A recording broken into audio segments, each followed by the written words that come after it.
choreography of mental health. We're going to dive into this topic very shortly, but I wanted us to kind of introduce ourselves first. And then, why do we even talk about choreography and mental health like in the same sentence? I am Paula. Yes, Paula Naeff. I am from Finland originally. I live in Switzerland. I'm a mental performance coach. I come from a ballet background, so trained in classical ballet, a lot of dance in all kinds of directions, and that is kind of the guiding light in my life since I was like 4 or 5 years old. That is also the reason for a lot of things that are good, a lot of things that are not so good in my life, including the kind of mental health issues that I have had. Hence, I am come to the point where I'm now helping athletes, high performers, dancers, performers who are on stage to kind of have tools now so that they do not have to go through the same kind of path that I have gone through, because it's not fun, when you struggle with your mental health and you really don't see a way out for a long time. And so there are ways to not go there. So that's why I do what I do. That's kind of a very short nutshell. How about you, Morgan? Yeah, so yes, I'll share my nutshell as well, right? We have these full stories, but I'm Morgan Dene, and I am a somatic-spiritual recovery coach, and I do specialize in dance therapy and embodiment and core pelvic recovery for women and trauma recovery. So, in terms of my work, also these things very much intertwine. I have also been a dancer all my life, and for me, dance has been a spiritual expression. I've worked with dance different forms, such as belly dance and Latin dance, modern, a lot of different forms. But for me, dance has always been about healing and a spiritual expression. And I have, past lived experience of mental illness from childhood trauma and abuse. So I very much got the connection between the healing power of dance and embodiment and working with these tools to bring us into a healing relationship with our bodies and our stories. And it's very much my passion to support others. I focus primarily with women, working with these issues around what we hold in our bodies, how we feel about our bodies, and that kind of legacy of Mhm. not having a say or sovereignty in our bodies, really loving ourselves. So, yeah, that's the nutshell of it. And Yeah, I love our parallels and the way that, our passions and our stories intertwine, even if they are different in certain ways. There's a beautiful connection. exactly. That was exactly the thoughts that went through my mind. And that's the reason we're actually here, is because the dance and the kind of movement choreography, all that is the thing that combines, kind of is the common denominator for both of us. Yeah. However, we come from two completely different kind of reasons and backgrounds for why that is so. For you, it has been a journey of healing, and you've discovered the power of dance as a healing thing. Yes. And for me, like, I have to honestly say, it was never about healing. It was never. It was about, well, it's the beauty of the art of dance and the technique and the performing and um, telling a story with your body, Yes. your whole being, pretty much. Yes. Yes. And that still is a very much a part of my work, even though, no, I'm not, well, with the people who are not dancers, who are clients of mine, they do get to experience I bring some ballet ideas, some movements into their training, into their Yes. mental training, which seems like, oh my God, why would you do like a physical move? But for me, that's a combination of both. So I bring the So good. movement in, but from a different perspective. I'm so excited to hear more about like how it has come to the point where you say it's the healing in the Mhm. movement that is for Yes. you the central part. And for me, it's all about making a choreography kind of. Mhm. Well, it's interesting because there are even parallels in that because, yes, there are all these different aspects of dance movement as a healing art. There is, the expression, the element of that, the energy, how it moves through our bodies, how it impacts there's neuroscience is really focusing in on it a lot now too. Mhm, There's a whole kind of scientific background. It's an ancient practice in our human legacy, but I also use it as with a background in, corrective exercise and functional fitness and body work and energy work. Use it in that way as a tool for that bridge to heal the body, the movement, the combination. And I've also used choreography as a even as a mental health advocate to create performance that at mhm, mental health conferences depicting my story, but also depicting the healing process, so people can kind of relate to that and find where they can express themselves in that. mhm, There are like definitely parallels in that using form, using choreography. mhm, We can use it in so many ways, but it's kind of looking at what is the intention? What how are we approaching mhm, these this form or what we're doing with it? And then we have just the fact that life is a dance in itself mhm. and all the different factors we're putting together. And I think we recognized it in that way too, as helpers and healers, supporters, coaches, and also as artists. Mhm. Exactly. It's an expression of yourself. I mean, Yes. movement in itself for all of us humans, whether it's a dance, a choreographed, or some kind of movement in that way, or any kind of movement, we express ourselves, right? Yes. Even people who are not able to move their whole body are moving the parts that they Mhm. can to express because it is so important, so central to us. And I think that's like the kind of the thing that also for me is the choreography. It's like you choreograph your life Exactly. because you are in Exactly. charge of all the decisions that you make and you're responsible for how you appear in this world. And Yes. that's kind of the thing. Like if you're a choreographer, that's what you do. You decide, okay, what's the music, what are the lights, the costumes, what are the movements that we do? Is it a group? Is it one person, two people? You know, uh, how fast, how slow, whatever. All those elements are Yes. the same. Yeah. The ingredients. Hmm. The ingredients in the stew. Exactly. And I think that's the beauty of it. And also if a person, and I'm not saying everybody's ready.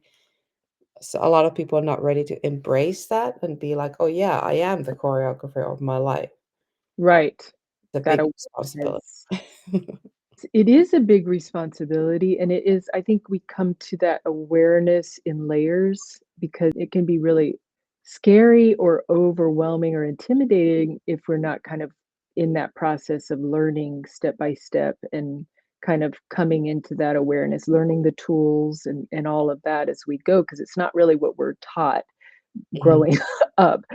We can, and I know we do that. We meet people where they're at as well to kind of build that awareness because the truth is, whether we're taking responsibility or not, we're still being impacted by our own decisions and our beliefs and our stories, how what we were taught, for example, growing mhm, up, or what we were taught in society about ourselves, and then how we live our lives based on whether it's conscious or unconscious. So either way, we're being impacted by it. So to recognize that we're kind of we're the center point. And I, come from that spiritual perspective. Not I'm not coming from a religious perspective, but I respect religions, but with that spiritual perspective, recognizing that we're co-creating, with source, with our higher power, with, whatever that force is that we believe in, mhm, that, I mean, the way I look at it, it's a loving, unconditionally loving, presence and source and intelligence. And so we we can become aware of that, we can consciously co-create and recognize, mhm. It's kind of taking that yeah, power and embracing it. And yeah, however, also taking the responsibility and accepting, like, yes, I have the ownership of all this, and I do have the yes, responsibility. I can't blame anybody, not right. even myself. Not blaming is not good. Yeah, right. There's that connection in with mental health around that Mhm, when we're not going into those places of bashing ourselves or beating ourselves up, Mhm. blame, shame, guilt, all of those things that we can get into in our thoughts, in our the way we treat ourselves, and that can be so damaging. That is so damaging. When there's mental health stuff going on, those are not loving thoughts that we're having. No, and that's exactly what I went through. Like, that's exactly what happened was this whole growing up dancing and, always looking at myself in the mirror and then comparing with others and always looking for the things that are wrong, that are, a mistake, a fault. It should be better, it should be otherwise, even like to the point of like, not being well, body image is huge. So ever Yeah. never being satisfied with what I look like or anything. And that's very, very damaging. And it did for me come to the point where I just couldn't handle it anymore. And I was very depressed for 7 years. That's a long time. And a Mhm. lot of stuff, I'm still here. That's good, Mhm. to Yeah. talk about it. And Yeah. that's also the fire why I do what I do. It's because Yeah. I know how damaging that whole can be if you don't have tools.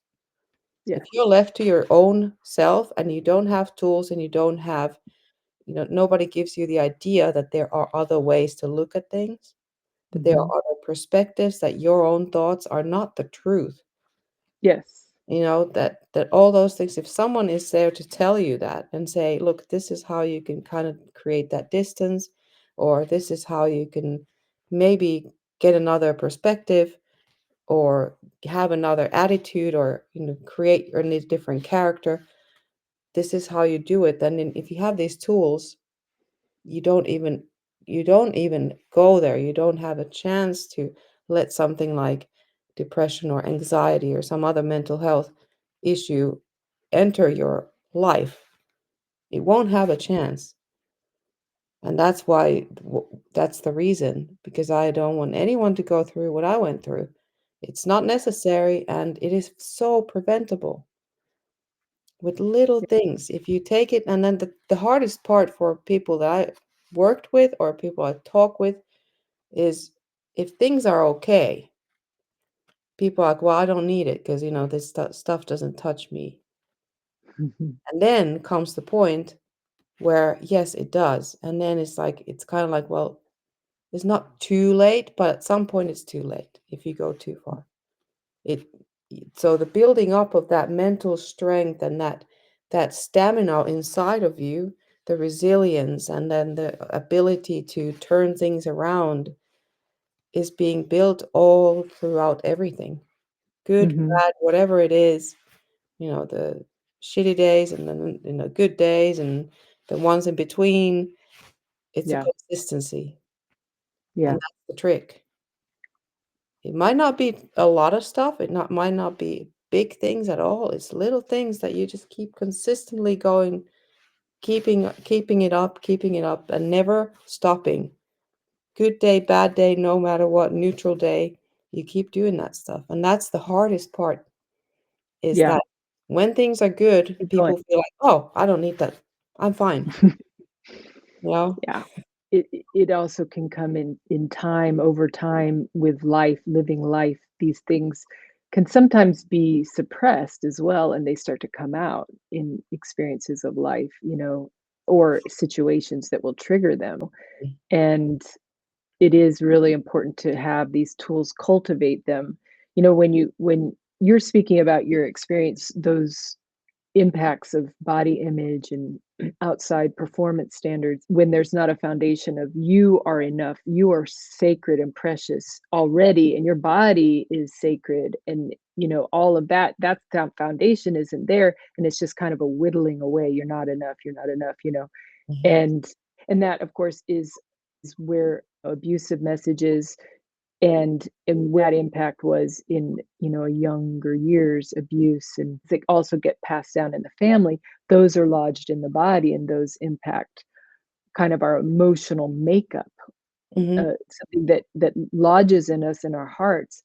And to be able to start to kind of get into the foundation where that taught us how to see ourselves and not see ourselves. And there are very much parallels with kind of the whole thing around, again, the body because we're human beings. So of course our bodies are going to be a part of that Mhm, impact. We're going to hold things. We're not just kind of these disembodied things. We're human beings in bodies. And so, that was a big part of my story was how all these different health issues, this emotional pain lodged in the body. And it very much affects how we see ourselves. So I do a lot of bridging as well around, what people are holding in their bodies, what they're holding in their stories, and how they're seeing themselves. And yeah, for me, it's like it got to places, it was kind of moments of breakdown and then coming back up again after these mental health breakdowns because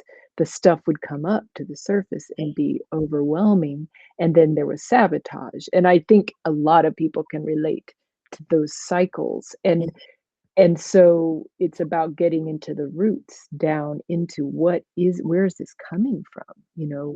Where is this living in me? And where maybe it's been passed down in my family. Maybe it's something that's just passed down in our society for many. Come on, we know as women, the whole thing around our bodies, mhm, is a huge piece. And then what we pass on to the girls.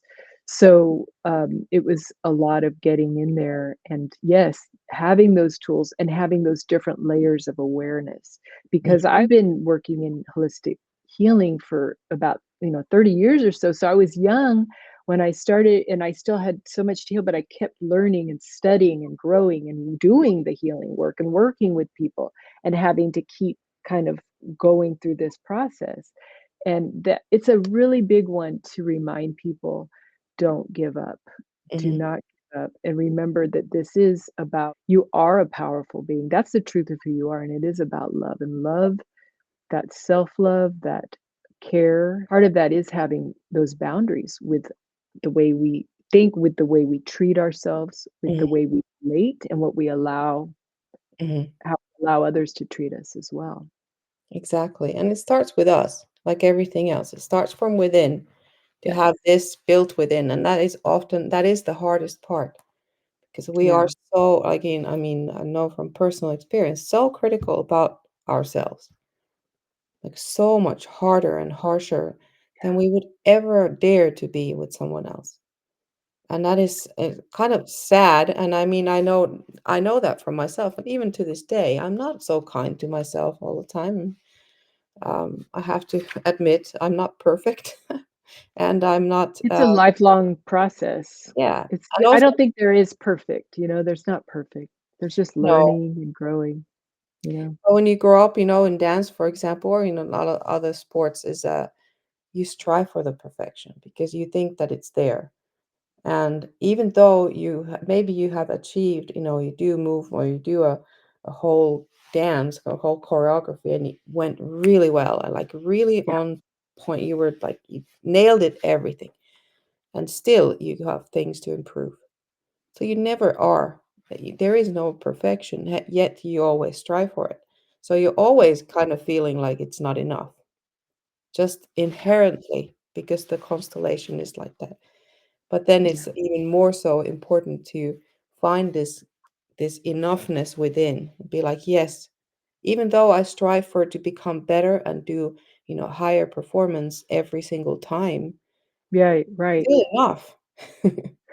Celebrating the milestones is a huge, huge piece. Just Mhm, keep celebrating the milestones because otherwise you're just kind of continually pushing, and that can really gets mhm, that can lead us to be so depleted and keep seeking outside validation in terms of building that sense of self-worth that we're not giving to ourselves by celebrating ourselves mhm. and celebrating those moments and knowing we want to keep growing, but take a moment, take a breather and celebrate. We need that joy. Exactly. And gratitude, I believe, is like the superpower that just Yeah. over governs all the good things. And yeah, that is the first thing in I did created this app for confidence for young dancers. And first thing there is the superpower is is gratitude. And the second one is forgiveness. Mhm. So those Huge. two, like Yeah. huge things. So I think we're coming to an Foundation. end already of this I know conversation. it just went so like this, yeah. Oh, we will do more. Yeah, that'd be We will great. This will be a series of choreographies, I would Yeah, think. and maybe we will dance at some point as well. Exactly. Yes. Yeah, or have everybody else join us. Exactly. Yeah, so I would like to thank you, Morgan, for joining this and sharing and being just a wonderful human being, you know, with all my heart. I'm grateful to you. And I'm grateful for every single person who has been here with us. There was at some point like 54 people this live for a little while. Wow, I don't think I've ever had that number. And I now know, there's right? more people as I can see. I'm not sure if I can see everything, but thank you so Can't much for see. anyone and everyone who has been here today in the live, and anyone, everyone who is watching the replay. And please leave your comments, questions, feedback, whatever it is in the comments, and we will see that. You can do it anytime, and we will still see that, and we will respond to you. And reach out if there are any questions. If there's something that you'd like to share, and you can always DM both of us, either one of us. And yeah, we'll be back sooner rather than later. Excellent. I look forward to it. Thank you so much, Paula. I'm so glad to know you. Yes, me too. Thank you, Thank everybody. you, and see you soon.